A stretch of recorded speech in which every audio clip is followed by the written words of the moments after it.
கழுத்துல இருந்து கால் வரைக்கும் நெக்லஸ் பண்ணி போட்டுக்கலான்னு ஆசைப்பட்டுக்கிட்டு இருக்கியோ? இந்த ஆசையில இனிமே நடக்கவே நடக்காது. இனிமே இந்த ஆளு பின்னாடி நீ திரிஞ்சதை நான் பார்த்தேன். கொக்கி குமார்ட்ட போட்டு குடுத்தேனோ இன்னைக்கு அந்த ஆள் இருக்கிற நிலைமையிலேயே உன்னைய உண்டுலேன்னு பண்ணி போடுவேன். அதுக்கு முன்னாடி ஓடிய போயிரு சொல்லிவிட்டேன். பேபி என்ன ஒன்னும் இல்ல, நான் போயிடுறேன், விட்டுருங்க. ஒரி, இனிமே இந்த திருப்பக்கம் உன்னை பார்க்க கூடாது சொல்லிட்டேன். அடனே, அந்த குட்டிபிக்காரிக்கு இன்னைக்கு விழுந்த வெளில இனிமே உன் புருஷன் இருக்கிற திசை பக்கமே அவ தலை வச்சு படுக்க மாட்டா. நீ தைரியமா இரு. அவள் அடிச்சு என்னடி பிரயோஜனம் நடுவாளி? என்னத்துக்காக போகுது? ஒரு குடும்பம் இருக்கு, பொண்டாட்டி இருக்கா, புள்ள இருக்கான்னு கொஞ்சம் கூட நினைப்பு இல்லாம கண்டவ கூடவும் கை கோர்த்து ஒரு ஜூஸுக்கு 2 ஸ்டாப் போட்டு குடிக்கிற இந்த மனுஷனுக்குள்ள அறிவு வேணும். காசுக்கு அலையிற அவளுக்கு முக்கியம், கட்டணவன் தான் முக்கியம்னு காலம் பூரா உன் காலடியிலேயே கிடந்து நீ என்ன செஞ்சாலும் பணிஞ்சு போற நான் உனக்கு பெருசா தெரியல. இதுக்கு மேலேயும் உன்னைய நம்பி அந்த வீட்டுல வாழ்ந்துட்டு இருக்கிறதுக்கு நான் தயாரா இல்ல. இப்பவே மாமா கிட்ட போய் உன்னை நான் என்ன பண்றேன்னு பாரு. மாடர் மாதிரி ஒரு பொண்ணு கிடைச்சதுக்கெல்லாம் நீங்க கொடுத்து வச்சிருக்கணும். அவளை விட்டுட்டு இப்படி அலைஞ்சுக்கிட்டு தெரியுறீங்க. சி, உங்களை மாதிரி ஒரு ஆளெல்லாம் என்ன சொல்றதுன்னே தெரியல. நீ வாடி நெடுவாளி. இவ்வளவு நாளும் இந்த ஆளு பண்ணின கொடுமையெல்லாம் நான் தாங்கிட்டு இருந்ததுக்கு காரணமே வயசானவங்க அவங்க நிம்மதி கெட்டு போயிடக்கூடாது, சந்தோஷம் கெட்டு போயிடக்கூடாதுங்கிற ஒரே காரணத்துக்காக தான் எல்லாத்தையும் பொறுத்துக்கிட்டு இருந்தேன். ஆனால் இன்னைக்கு என் வாழ்க்கையே பறிப்பாக போகுதுங்கிறப்போ யாரை பற்றியும் யோசிக்கிறதுக்கு கூட எனக்கு டைம் இல்லை. நான் உடனே போய் இவரை பற்றி மாமா கிட்ட எல்லாத்தையும் சொல்லி ஆகணும். அப்போ தான் இந்த ஆளோட சுயரூபம் என்னங்கிறது மாமாக்கும் தெரியும், மற்றவங்களுக்கும் புரியும். கரெக்ட் தாண்டி மாடனே.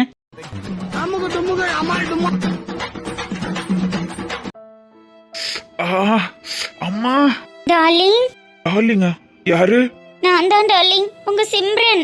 சிம்ரன், என்னால முடியல, அப்படியே கொஞ்சம் கை பிடிச்சு தூக்கி விடுறியா? அவளுக்கு போயிட்டாளுகள்ல. போயிட்டாளுக, கொஞ்சம் எந்திரிச்சு என்ன தூக்கி விடு. நீ ஏன் இப்படி நிக்கிற?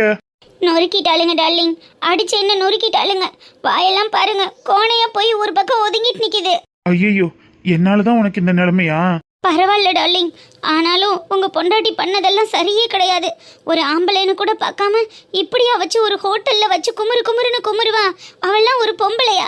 சி, இப்படி ஒரு பொம்பளையே நான் பார்த்ததே இல்லை. அவளை நான் சும்மா விட போறதில்ல சிம்ரன். என்னைய இந்த மாதிரி அசிங்கப்படுத்தினதுக்கு அவ கண்டிப்பா பதில் சொல்லியே ஆகணும். சரி டார்லிங், அவளை நீங்க என்ன வேணா பண்ணிக்கோங்க. வாயெல்லாம் வலிக்குதே. எனக்கு ஆட்டோ காசு 1000 ரூபாய் கொடுக்குறேன்னு சொன்னீங்கல்ல, அதை கொடுத்தீங்கன்னா நான் கிளம்பிடுவேன்.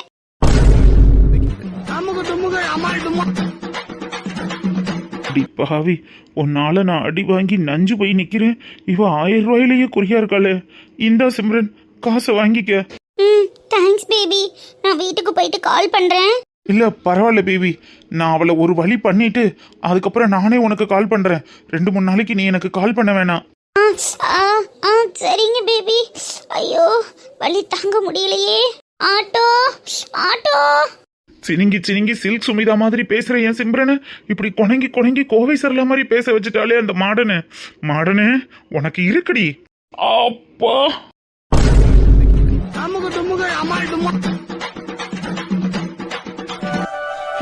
இவளுக்கு புருஷன் முண்டாடி சண்டையில வந்த வேலையவே மறந்துட்டு நம்ம வாயை காயப்பட பார்த்துட்டோமே. பானிபூரி பையன் நல்ல வேலை சுட போட்டுக்கிட்டு இருந்தாரு. இல்லைன்னா என் நிலைமை என்ன ஆயிருக்கும்? வீடுக்கு போட வர தாங்குமா?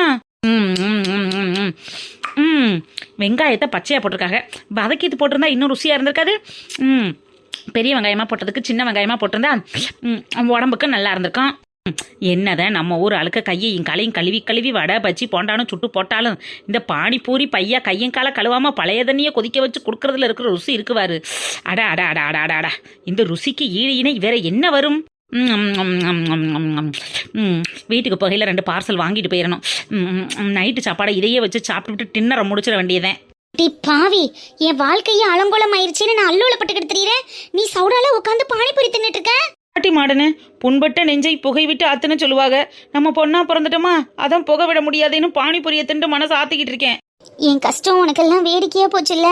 மாடனு அப்படிலாம் இல்லடி, அந்த சிம்ரனை போட்டு பொறிச்சதுல கொஞ்சம் பசி எடுத்துக்கிடுச்சு. அதான் கொஞ்சம் தெம்பா சாப்பிட்டுட்டு வீட்டுக்கு போலாமேன்னு பார்த்தேன். நீனு ஒன்று சாப்பிட்றியா? எனக்கு வேண்டாம், நீ சாப்பிட்டு வா, நான் போறேன். மாடனே நில்லுல மாடனே. இதுக்கு மேலையும் நான் அழுது மூலையில உட்காந்துட்டு இருக்கிறதுக்கு பழைய மாடன் இல்ல. இனிமே தாண்டா என் சுயரூபத்தை நீ பார்க்க போற. வர்றேன்டா, வந்துகிட்டே இருக்கேன்டா. ஐயோ, இந்த புள்ள வேற வாங்கின பூரிய திங்க விடுதா? இல்ல மாடனே, ஐயோ மாடனே இருடி வர்றேன். ஐயோ என்னையை சுற்றி இருக்கிறவளுக்கு மட்டும் ஏன் தான் இப்படி பிரச்சனையாக வந்து குமியுதுன்னு தெரியல, எப்படித்தான் இவளுக்கு சமாளிக்க போகிறாளுன்னு தெரியல. இவளுக்கு படுற பாடு பத்தாதுன்னா நானும் சேர்ந்து இவளோட பட வேண்டியது இருக்கே. ஒரு வாய் பூரிய உள்ளதெல்லாம் விடுறாளுகளா, என்ன பண்ணி தொலைகிறது? ஃப்ரெண்டாக போயிட்டாலே எப்படியாவது அவளை சமாதானம் பண்ணி மனசை கட்டுப்படுத்திட்டு ஆகணும். மாடனே உன் புருஷனே மாடனே சாப்பிட்டு வாடி நெடுவாளி. பரவாயில்ல இருக்கட்டும் விடுதி மாடனே, நீ இப்படி இருக்கிற நிலைமையில எனக்கு சாப்பாடு ஒன்றும் பெருசு இல்லை. ஏண்டி நெடுவாளி, அவளுக்கு எவ்வளவு தைரியம் இருந்திருந்தா பட்ட பகல்ல அடுத்த புருஷனை கை கோர்த்து கூட்டிட்டு வந்து இப்படி காஃபி ஷாப்ல உட்காந்து கூல்ட்ரிங்க்ஸ் குடிச்சிட்டு இருந்திருப்பா. எனக்கு வர்ற ஆத்திரத்துக்கு அவ புருஷனை கட்டிக்கிட்டு அவளை சந்தோஷமா வாழ்றதை விட்டுட்டு அடுத்த புருஷனுக்கு இப்படி அலையிறாளுகளே. இவள்களெல்லாம் பார்க்கும்போது அப்படியே அம்மிக்களை தூக்கி தரையில போட்டு கொண்டணும் போல வந்துச்சு. 5 ரூபாய்க்கு என் பிள்ளைக்கு ஒரு ஐஸ்கிரீம் வாங்கி கொடுக்கறதுக்கே அந்த ஆள் யோசிப்பான். அவளுக்கு ஆட்டோ காசுக்கு 1000 ரூபாய் கொடுக்குறான்னா அப்ப என்னத்த சொல்ல? இங்க வந்து நின்றுக்கிட்டு ஒரு கூல்ட்ரிங்க்ஸ்ல 2 ஸ்ட்ரா போட்டு குடிக்கிறது என்ன, அவளுக்கு அல்வா வாங்கி ஊட்டுறது என்ன? எனக்கு வந்த ஆத்திரத்துக்கு அந்த ஆளை அடிச்சதோட விட்டுட்டு வந்தனே, ஆத்திரம் தீரலடி நடுவாளி. வெறி மாடனே, இதோடய போகுது. இனிமே வீடியோ போற ஒவ்வொரு வீடியோலும் உனக்கானதுடி மாடனே. இத்தனை வருஷமா அந்த ஆளு உனக்கு பண்ணினது எல்லாத்தையும் திருப்பி கொடுக்கறதுக்கு சரியான நேரம். இனிமே அவன் உன்கிட்ட வாழ ஆட்டவும் முடியாது, வாயை திறக்கவும் முடியாதுல்ல. வச்சில சரியான அப்பா. எத்தனை நாள் அந்த கூத்து நடந்துட்டு இருக்குன்னு தெரியலையேடி. இவன் பண்ணின தப்புக்கெல்லாம் ஏன் தலையில தூக்கி வச்சு என்ன பலிகடாவாக்கி என்னை இத்தனை வருஷம் எப்படி அலைய விட்டான், எவ்வளவு கஷ்டப்பட வச்சான். ஒரு நல்லது கெட்டதுக்கு கூட என்னால ஒரு நல்ல புடவை கட்டிட்டு வெளியில போக முடியாத அளவுக்கு நான் எவ்வளவு அழுந்திருப்பேன் தெரியுமா? அது எல்லாத்துக்கும் சேர்த்து வச்சு இவனை என்ன பண்ண போறேன்னு மட்டும் பாத்துக்கிட்டே இருனே. சரி வெறி மாடனே, தேவையில்லாம டென்ஷன் ஆகி பிபி ஏத்திக்கிறாத. கடவுளா பார்த்து உன் கண்ணுல காட்டி கொடுத்துருக்காரு. காலமோன காலத்துல இந்த ஆளை பத்தி தெரிஞ்சிருந்தா என்ன ஆயிருக்கும்? வயசு இருக்கையிலேயே காலை கையை முறிச்சு விட்டு நொண்டி படமா வீட்டுல போட்டு 3 வேளையும் நம்ம உழைச்சு ஊத்துனாலும் பரவாயில்லைன்னு ஊத்தி போடணும் முடி. அப்பதான் இவங்களுக்கெல்லாம் ஆட்டம் அடங்கும். உண்மை தாண்டி நெடுவாளி. நான் ஏதோ என்னை வெறுப்பேத்துறதுக்கு என் மேல உள்ள கோவத்துல இந்த ஆள் யார்கிட்டயும் செல்லும் தங்கோன்னு பேசிட்டு இருக்காருன்னு பார்த்தா உண்மையிலேயே இப்படித்தானே கேரக்டர் இருந்திருக்கு. ஆனா அவன் கேரக்டர்லாம் ஏன் தலையில தூக்கி வச்சு என்ன பழிவாங்க பார்த்தான் பாத்தியா? அதாண்டி என்னால ஏத்துக்கவே முடியல. முதல்ல இங்கே நின்று டைம் வேஸ்ட் பண்ணாம வீட்டுக்கு போய் உன் மாமனார்கிட்ட சொல்லி டவுசரையா வந்து அவர் வாயால லெஃப்ட் அண்ட் ரைட் வாங்கணும். அப்ப தாண்டி வரலாம் ஒடுங்குவாரு. நிஜம் தாண்டி நெடுவாளி. இத்தனை வருஷமா இந்த ஆள் என்ன பண்ண கொடுமையெல்லாம் நான் தாங்கிட்டு இருந்ததுக்கு ஒரே காரணம் மாமனாரும் மாமியாரும் தங்கமா கிடைச்சிருக்காங்க. அவங்களுக்கு ஒரு மன கஷ்டம் வந்துடக்கூடாது. ஊரே தலைவர்னு கையெடுத்து கும்பிட்டு ஒரு நீதிமான அவர் வாக்கு சொல்லிட்டு இருக்காரு. அவர் குடும்பத்துல இப்படி ஒரு பிள்ளையான்னு யாரும் பார்த்து அவங்கள காரி துப்பிடக்கூடாதுன்னு நானும் மனசுல வச்சு வச்சு நொந்து நூடுல்ஸ் ஆனதெல்லாம் போதும். இதுக்கு மேலேயும் என்னால பொறுக்க முடியாதுடி. என்னைய குடும்பப்படுத்தினா கூட அதை நான் தாங்கிப்பேன். ஆனா என் குடும்பத்துக்கே இது எவ்வளவு பெரிய அசிங்கம். என் வாழ்ற வாழ்க்கைக்கு ஒண்ணுமில்லாம போயிடுச்சு இல்லடி. இதை இப்படியே விட்டு என்ன மாதிரி ஒரு படிச்ச முட்டாள் யாருமே இருக்க முடியாது. சரி சரி வா, இப்போவாது உனக்கு புத்தி வந்து வீட்டில் சொல்லணுங்கிற தெளிவு பிறந்துச்சே, அது வரைக்கும் சந்தோஷந்தேன். வா போவோம்.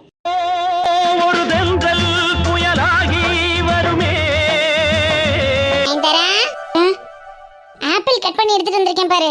இன்னும் நீ ஹார்லிக்ஸே குடிக்கலையா? இல்ல அத்தை, ஹார்லிக்ஸ் குடிச்சா ஒமட்டுது. என்ன புள்ள நயன்தாராணி, ஹார்லிக்ஸை குடிச்சு முடிச்சிருப்பா, அடுத்து பழத்தை கட் பண்ணி எடுத்துட்டு வரலாமே எடுத்துட்டு வந்தா இன்னும் அதுலயே உட்கார்ந்துருந்தா மத்தது எப்ப சாப்பிடுறது? இல்லாட்ட என்ன குடிச்சாலும் ஒமட்டுது. அசக்கையா இருக்கும்போது எல்லாருக்கும் வாய் அப்படிதான் இருக்கும். வள்ளு வதக்குன்னு பிடிச்சதை எடுத்து சாப்பிட்டுக்கிட்டு ஒரு பக்கம் சாப்பிட ஒரு பக்கம் எடுக்கன்னு இருந்தாதான் வயிற்றுக்கு புள்ளைக்கு போகும். இல்லைன்னா புள்ள எப்படி சத்தா இருக்கும், அது எப்படி தெம்பால பிறக்கும்? முடியல அத்தை, முடிஞ்சா நான் சாப்பிடுவேன்ல. வாந்தி வராம இருக்கிறதுக்கு மாத்திரை கொடுத்தாங்களே, அதை போட்டியா இல்லையா? அதை போடும்போதே வாந்தி வருது அத்தை. இப்படித்தான் சொன்னா நான் என்னத்துக்கு தான் ஆளாகிறது? 24 மணி நேரமும் உன்னைய கவனிக்கிறதே தான் வேலையா வச்சிருக்கேன். ஆனா நீங்க எதையும் கொடுக்கறத வாங்கி சாப்பிட்டுக்கிட்டா தானே செஞ்சு கொடுக்கறதுக்கு எனக்கு ஆசையா இருக்கேன். இப்படி பண்ணுனா நான் என்னன்னு செஞ்சு கொடுப்பேன்? நான் அப்புறமே சாப்பிட்றேன் அத்தை, இதை வச்சிடுறீங்களா? அது ஆறே அலண்டு போயிருக்குமே. சரி கூடு, இந்த ஆப்பிள் ஏதாவது சாப்பிடு. ஆப்பிளும் அப்புறமா சாப்பிட்றேன். அதான் படுவா அம்மா சொல்லிட்டேன். ஹார்லிக்ஸையும் குடிக்காம பழங்களும் சாப்பிடாம இருந்த உடம்பு என்னத்துக்கடி ஆகுறது? இதை வாங்கி சாப்பிடு, அதை கூட அப்புறமா குடிச்சுக்கோ. சரிங்க. கொண்டு போய் இதை வச்சுட்டு வர்றதுக்குள்ள 4 பீஸ் உள்ள போயிருக்கணும். எண்ணித்தான் வச்சிருக்கேன். ஏதாவது மிச்சம் இருந்துச்சு அப்புறம் பாத்துக்க உன்னைய. அத்தை காலிங் பெல் அடிக்குது, நான் போய் யாருன்னு பாக்குறேன். நீ உட்காரு. நீ இங்க எந்திரிச்சு போற, நான் போய் யாருன்னு பாத்துக்கிறேன். நீ உட்கார்ந்து பழத்தை சாப்பிடு. சரிங்க அத்தை. அந்த வரேன். அரடே வனசா, வஹரம்னு சொல்லவே இல்ல. வாமா உள்ள வா. அக்கா வந்திருக்காளா? இந்தரா அக்கா வந்திருக்காங்க பாரு. வராங்கன்னு ஒரு வார்த்தை முன்னாடியே சொல்லிருக்க கூடாதா? அக்கா இரு உட்காரு. அக்கா நல்லா இருக்கியா? நல்லா இருக்கேன் அக்கா. நீ நல்லா இருக்கியா? உடம்புக்கெல்லாம் நல்லா இருக்கா? நல்லா இருக்கேன்க்கா. நீ எப்படி இருக்க? பாப்பா மாமா எல்லாரும் எப்படி இருக்காங்க? பாப்பாவை கூட்டிட்டு வரல? அவளுக்கு பள்ளிக்கூடம் இருக்கும் டி, அதனால கூட்டிட்டு வர முடியல. இன்னொரு நாளைக்கு கண்டிப்பா கூட்டிட்டு வரேன். என்னக்கா நீ பாப்பாவை கூட்டிகிட்டே வர மாட்டேங்கிற? அன்னைக்கும் நான் அவளை பார்க்கவே இல்லை. கூட்டிகிட்டு வந்திருக்கலாம்ல. மழை நேரத்தில் சும்மாவே லீவுன்னு போட்டுக்கிறாங்க. இதில் நம்மளும் லீவ் போட முடியுமா? அதனால தான் கூட்டிகிட்டு வரல. இன்னொரு நாள் கண்டிப்பாக கூட்டிகிட்டு வரேன். மனசா, தம்பி எப்படிமா இருக்காரு? இப்போ பரவாயில்லத்த, நல்லா இருக்காங்க. மாமா எப்படி இருக்காங்க? எங்கள் கொழுந்தனையெல்லாம் காண. சாவி வீட்டு பிள்ளைலாம் நல்லா இருக்குங்களா? எல்லாரும் நல்லா இருக்கோம்ப்பா. ஏன் நிற்கிற? உட்காருவா. இந்த இருக்கேன் தே. அக்கா, உலகம் எங்கும் இவளே வந்திடுவாள். அழுக கூடாது மக்கா. நம்ம அம்மா அப்பாவே உனக்கு வந்து பிள்ளையா பிறப்பாங்க. சந்தோஷமா இருக்கணும், சரியா? எங்க வனசா, நாங்களும் அதுக்கு தான் ஆசைப்படுறோம். ஆனா எங்க ஒரு வாய் கூட எடுத்து வைக்க மாட்டேங்கிறா. ஒரு பொருள் தின்னு பார்க்க மாட்டேங்கிறா. ஒரு பாலை குடிக்கிறதுக்கு கூட பச்சை பிள்ளைக்கு உட்கார்ந்து கதை சொல்ற மாதிரி சொல்ல வேண்டியது இருக்கு. ஏன்டி, நல்லா சாப்பிடத்தானே பிள்ளை ஆரோக்கியமா இருக்கேன். நல்லா சொல்லு. நாங்க சொல்லி எங்களுக்கு அழுத்து போச்சு. ஒண்ணு கேட்க மாட்டேங்கிறா. நீ சொன்னாவது கேட்கறாளான்னு பாப்போம். சாப்பிடவே முடியலக்கா, ஒமட்டுது. என்ன சாப்பிட்டாலும் உடனே வாமிட் வருது. கொஞ்ச நாளைக்கு அப்படித்தாண்டி இருக்கேன், அதுக்கப்புறம் சரியா போயிடறேன். அத்தை இப்படி தூரம் கவனிச்சு பாவம் முடியாதவங்க செஞ்சு குடிக்கல சாப்பிடணும்லப்பா. வீணா ஆக்க கூடாதுல்ல. வேணசா, நீ உட்காந்து பேசிட்டு நான் போய் குடிக்க ஏதாவது எடுத்துட்டு வரேன். இருக்கட்டும், பரவாயில்ல, விடுங்க. இருக்கட்டும்ப்பா. வாரம்னா அக்கால தங்கச்சியும் ஒரு வார்த்தை சொல்லியிருந்தா நேரம் விருந்தே ஏற்பாடு பண்ணிருப்பேன். எப்ப வந்தாலும் சொல்லாம கொள்ளாம வந்துட்டு உடனே ஓடி போயிடுறேன். இன்னைக்கு இருந்து சாப்பிட்டுட்டு தான் போகணும். இப்ப நான் போய் டீ போட்டு கொண்டுட்டு வரேன். ஐயே, எதுக்குதான் உங்களுக்கு சிரமம்? இருக்கட்டும், பரவாயில்ல. டீ போடுறது இல்லாம சிரமம். உட்காந்து பேசிட்டு இருங்க, நான் வந்துடுறேன். உட்காருக்கா. எங்கடி குழந்தை நாளையே காணா? பேங்க்ல ஒரு வேலை இருக்குன்னு போயிருக்காருக்கா. இப்ப வந்துருவாரு. ஆமா, எனக்கு ரவா லட்டு செஞ்சு கொண்டுட்டு வந்தியா? கொண்டுட்டு வராம இருப்பேனா? ரவா லட்டு, சீடை, தட்டை, முறுக்கு, அதிரசம்னு எல்லாம் செஞ்சு கொண்டுட்டு வந்திருக்கேன். சாப்பிடு. ஐ, இனிப்பு சீடையா? எடு எடு எடு எடு. அடி, எண்ணெயில பொரிச்சதெல்லாம் அளவாத்தான் சாப்பிடணும். பரவாயில்லக்கா, டாக்டர் எல்லாம் வாய்க்கு பிடிச்சதை சாப்பிடுங்கன்னு தான் சொன்னாங்க. நீ ரவா லட்டு, சீடை, தட்டை எல்லாத்தையும் எடு. எனக்கு அந்த மாதிரி தான் சாப்பிடணும் போல இருக்கு.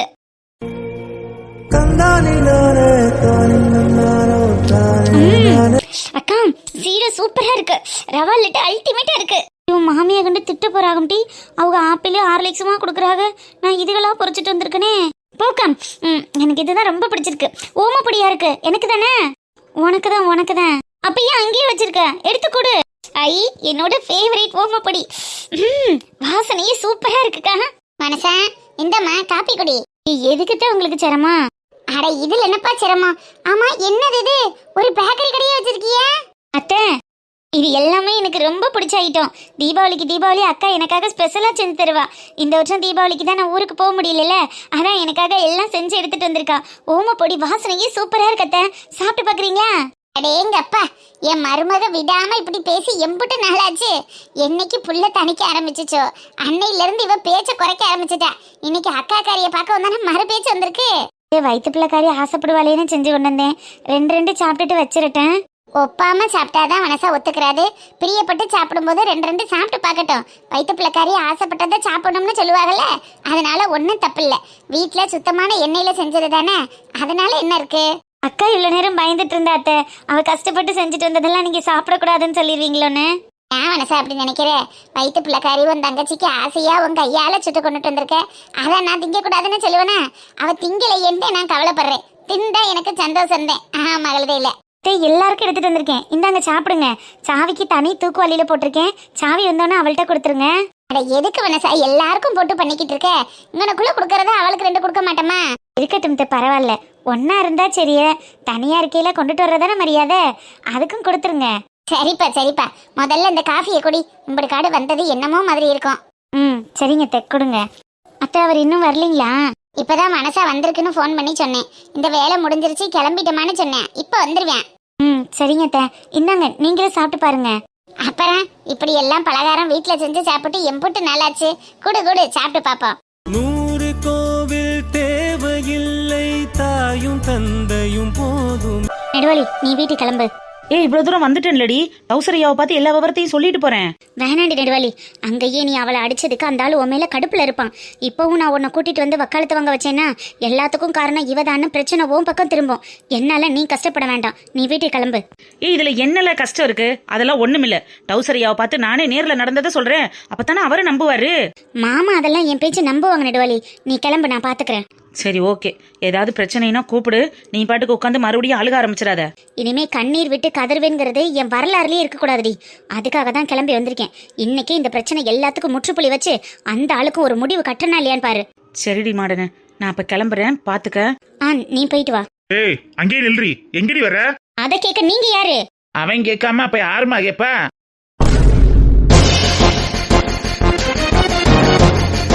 வாங்க மாமா, உங்ககிட்ட பேசணும்னு தான் கிளம்பி வந்தேன். உங்க பிள்ளை என்ன காரியம் பண்ணிருக்காரு தெரியுமா? எல்லாம் எனக்கு தெரியும் மாடனு, ஆனா நீ இப்படி நடந்துக்குவேன்னு நான் நினைச்சு கூட பார்க்கல.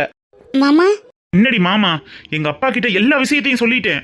ஆமா மாடனு, அவன் எல்லாத்தையும் உனக்கு முன்னாடியே வந்து சொல்லிட்டான். ஆனா நீ இப்படி நடந்துக்குவேன்னு நான் நினைச்சு கூட பார்க்கலமா. என்னமா பழக்க வழக்கதெல்லாம் கொஞ்சமாவது படிச்ச உள்ள மாதிரி நடந்துக்கிறாம, என்னது இது? மாமா என்ன நடந்துச்சுன்னே தெரியாம நீங்க என்ன மாமா இப்படி பேசுறீங்க? அப்பா எல்லாத்தையும் தெரிஞ்சுக்கிட்டு தாண்டி பேசுறாரு. ஆபீஸ் விஷயமா கொல்லிக்கிட்ட மீட்டிங்ல உட்காந்து பேசிக்கிட்டு இருந்தேன்ப்பா. வந்து அத்தனை பேர் முன்னாடி அவளையும் அடிச்சு என்னையும் அடிச்சு அசிங்கப்படுத்தி முகத்துல எல்லாம் காய வர்ற அளவுக்கு எனக்கு என்னென்ன பண்ணிருக்கா பாருங்கப்பா. ஏய் நீ பேசாத, அவ்வளவுதான் உனக்கு மரியாதை சொல்லிட்டேன். மாடனே என்னமா அதெல்லாம்? ரோட்ல நின்று கட்டுன புருஷனா வா போன்னு மரியாதை இல்லாம பேசிக்கிட்டு இருக்க. இதுதான் நீ படிச்ச லட்சணமா? ஆமா, அந்த ஆளு வந்து உங்ககிட்ட என்ன சொல்லிருக்காரு எனக்கு தெரியாது. ஆனா அங்க என்ன நடந்ததுன்னு நீங்க தெரிஞ்சுக்கணும் மாமா. பாத்தீங்களாப்பா, நீங்க நிக்கும் போதே அந்த ஆளு இந்த ஆளுன்னு என்ன மரியாதை இல்லாம பேசுறா. இப்படித்தான்ப்பா அங்கேயும் என்ன அசிங்கப்படுத்தினா. நான் வந்து சொன்னதுக்கு நீங்க நம்ப மாட்டேன்ட்டீங்களே. நீ பேசாத. என்ன மாடனு, எப்ப இருந்து இதெல்லாம் கத்துக்கிட்ட நீ? என் மருமக பேசுறது மாதிரியே தெரியலையே, ஏதோ வித்தியாசமா நடந்துக்கிற. அப்பா அவ எப்போதுமே என்ன இப்படிதான்ப்பா தரக்குறைவா நடத்துவா. ஆனா நான் தான் வெளியில சொல்லாம என் மனசுக்குள்ளேயே வச்சு புழுங்கி புழுங்கி அழுதுகிட்டு இருந்தேன்ப்பா. அதவா என்னடா சொல்ற? ஆமாப்பா, நான் தான் வெளியில சொல்லாம எல்லாத்தையும் மனசுக்குள்ளேயே வச்சு புழுங்கிக்கிட்டு இருந்தேன். இத்தனை வருஷமா அவ என்ன வீட்டுக்குள்ள வச்சு டார்ச்சர் பண்ணத என்னால வெளியில சொல்ல முடியலப்பா. அட பாவி, இப்படி எல்லாம் அநியாயமா பேசுறிய? நீ எல்லாம் நல்லா இருப்பியா? இத்தனை வருஷமா நீ என்ன டார்ச்சர் பண்ணியா இல்ல நான் உன்னை டார்ச்சர் பண்ணனா? அப்பா நம்ம ஊருக்குள்ள பெரிய தலைக்கட்டு குடும்பம், உங்களுக்குன்னு ஒரு கௌரவமான மரியாதை இருக்குப்பா. இந்த ஊர்ல யாரு குடும்பத்துல என்ன பிரச்சனை வந்தாலும் உங்ககிட்ட வந்து பஞ்சாயத்தை தீர்த்துட்டு போவாங்க. அப்பேற்பட்ட குடும்பத்துல பிறந்த எனக்கே ஒரு பிரச்சனைன்னு சொல்லும் போது உங்க மனசு கஷ்டப்படும். நீங்க 4 பேர் முன்னாடி அசிங்கப்பட்டு நிக்க கூடாதுன்னு அவ பண்ணின அசிங்கத்தெல்லாம் என் மனசுக்குள்ள வச்சு நான் புழுங்கிக்கிட்டு இருக்கேன்ப்பா.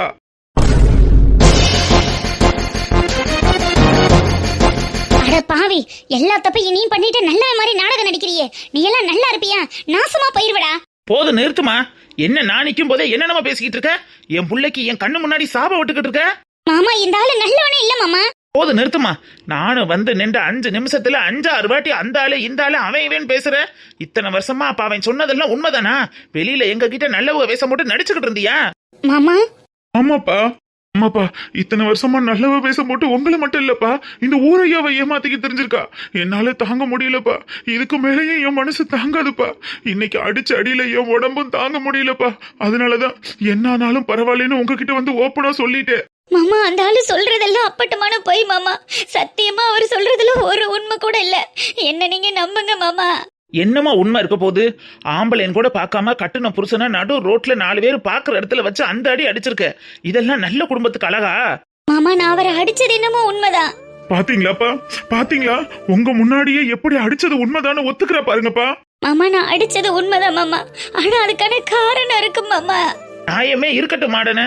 1000 உன் பக்கம் நியாயம் இருந்தாலும் கட்டுன புருஷனா 4 பேர் பார்க்க கை நீட்டு அடிக்கிறதெல்லாம் என்ன பழக்கம்? அப்போ ஆம்பளைங்க என்ன பண்ணனாலும் பொம்பளைங்க நாங்க வாயை பத்தி கைய கட்டி நின்று வேடிக்கை மட்டும்தான் பார்க்கணுமா மாமா? அப்ப எல்லாத்துக்கும் நாங்க பொறுத்து தான் போகணுமா? எங்களுக்குன்னு ஒண்ணுமே இல்லையா மாமா? பொம்பளையில தெய்வமா மதிக்கிறோமா இந்த டவுசரு? ஆனா அதையும் தாண்டி அவனுக்கு ஒரு அசிங்கம்னா அது உனக்கு இல்லையா, நம்ம குடும்பத்துக்கு இல்லையா? அதை நீ கொஞ்சம் கூட யோசிச்சு பார்க்க மாட்டியா? இந்த குடும்பத்துக்கு அசிங்கம் வந்துடக்கூடாதுன்னு தானே மாமா இத்தனை வருஷமா எல்லா பழியவும் ஏன் தலையில போட்டுட்டு இருந்தேன். இப்ப மொத்தமும் நான் தான் தப்புன்னு இருந்தாலும் சொல்றாரு. அதையும் நீங்க நம்புறீங்களே? அப்பா அவ அடிச்சதுல பல்லெல்லாம் குத்தி காயம் ஆயிருச்சுப்பா. கொஞ்சம் ஏங்கி பேசவும் அப்படியே உச்சியில இருந்து உள்ளங்கால் வரைக்கும் வலிக்குதுப்பா. என்னால காயம் தாங்க முடியலப்பா. உடம்பெல்லாம் எரியுதுப்பா. இதுக்கு என்னமா மடம் நான் பதில் சொல்ற? உடம்பெல்லாம் கட்டுன புருஷன் அரைச்சு இப்படி காயத்தோட வந்து நிக்கிறானே. ஒரு பெத்த தகப்பனா என் மனசு எவ்வளவு வேதனைப்படுதுன்னு உன்னால புரிஞ்சுக்கிற முடியுதா? அப்ப ஒரு மாமனாரா என் பக்கம் உள்ள நியாயத்தை நீங்க கேட்க மாட்டீங்களா மாமா? சொல்லுமா கேக்குறேன். கட்டுன புருஷனை கை நீட்டி அடிக்கிற அளவுக்கு அப்படி என்ன உனக்கு கோவம்? அப்படி என்ன அவன் பண்ணனா? ஐயோ அவ எல்லாத்தையும் சொல்லிட்டானா அடுத்த இந்த ஆளு நம்ம பக்கம் திரும்பிடுவானே. அவர் என்ன பண்ணாருன்னு எல்லாத்தையும் சொல்றேன் மாமா. சொல்லு. பொம்பளைய கண்ணீருக்கு தான் மதிப்பு அதிகமே. நீங்க என்ன சொன்னாலும் தான் அந்த ஊரே நம்புமே. எங்க அப்பா நம்ப மாட்டாரா? நம்புவாரு. தாராளமா 8 கதை வச்சு என்னென்னமோ சொல்லு. ஒரு பொண்ணு கூட உட்கார்ந்து கையை கோர்த்து கட்டி பிடிச்சு பேசிக்கிட்டு இருந்தாருன்னு சொல்லு.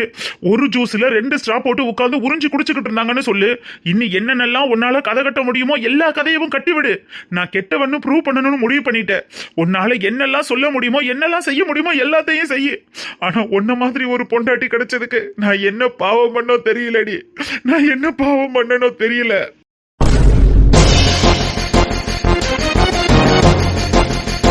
ஏய், இதுக்கு மேல ஒரு வார்த்தை பேசுன மாமா நிக்கிறாருன்னு கூட பார்க்க மாட்டேன். மரியாதை கெட்டு போகும் நாயே. மடோனா பாத்தீங்களாப்பா, உங்க முன்னாடியே உங்களுக்கு மதிப்பு கொடுக்காம எப்படி பேசுறா பாருங்கப்பா. இதுக்கு மேலேயே இவ இந்த வீட்டுல இருக்க கூடாதுப்பா. இப்பவே இந்த நிமிஷமே உங்களுக்கு மரியாதை கொடுக்காத இவன் இந்த வீட்டுல இருக்க கூடாதுப்பா. இருடா, அந்த புள்ள ஏதோ சொல்ல வருதுல்ல, அதையும் கேட்போம். ஒரு பெரிய மனுஷன், அவளுக்கு மாமனாரு, ஊருக்கே தலைவர், ஊர் பஞ்சாயத்தெல்லாம் தீர்த்து வைக்கிற நீங்க நின்று அவளுக்கு பதில் சொல்லிக்கிட்டு இருக்கீங்க. அவ உங்களுக்கே மரியாதை கொடுக்காம உங்களை அசிங்கப்படுத்தினது மாதிரி அவ பேசிக்கிட்டு இருக்காப்பா. இதுக்கு மேலேயும் உங்களை அசிங்கப்படுத்திட்டு அவ இந்த வீட்டுல இருக்க கூடாதுப்பா. இந்த நிமிஷமே அவ இந்த வீட்டை விட்டு வெளில போகணும்.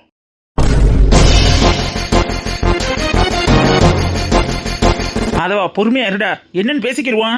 இதுக்கு மேல என்னால பொறுமையா இருக்க முடியாதுப்பா. இத்தனை வருஷமா நான் பொறுமையா இருந்ததெல்லாம் போதும். உங்களுக்கு ஒரு அசிங்கம்னு வந்த பிறகு இதுக்கு மேல இந்த வீட்டுல அவ இருக்க கூடாதுப்பா. ஏய், உன் பொட்டி சட்டியெல்லாம் எடுத்துக்கிட்டு இப்பவே இந்த நிமிஷமே வீட்டை விட்டு கிளம்படி. என்னடி பாக்குற? இனிமே இந்த வீட்டுல உனக்கு இடம் கிடையாது. மரியாதையா வீட்டை விட்டு கிளம்படி. மாதவா, அப்பா உங்களை எதிர்த்து பேசுறேன்னு தப்பா எடுத்துக்காதீங்கப்பா. உங்க வயசுக்கு மரியாதை கொடுக்காத இவ இதுக்கு மேல இந்த வீட்டுல இருக்கிறதுக்கே லாய்க்கு இல்லாதவப்பா.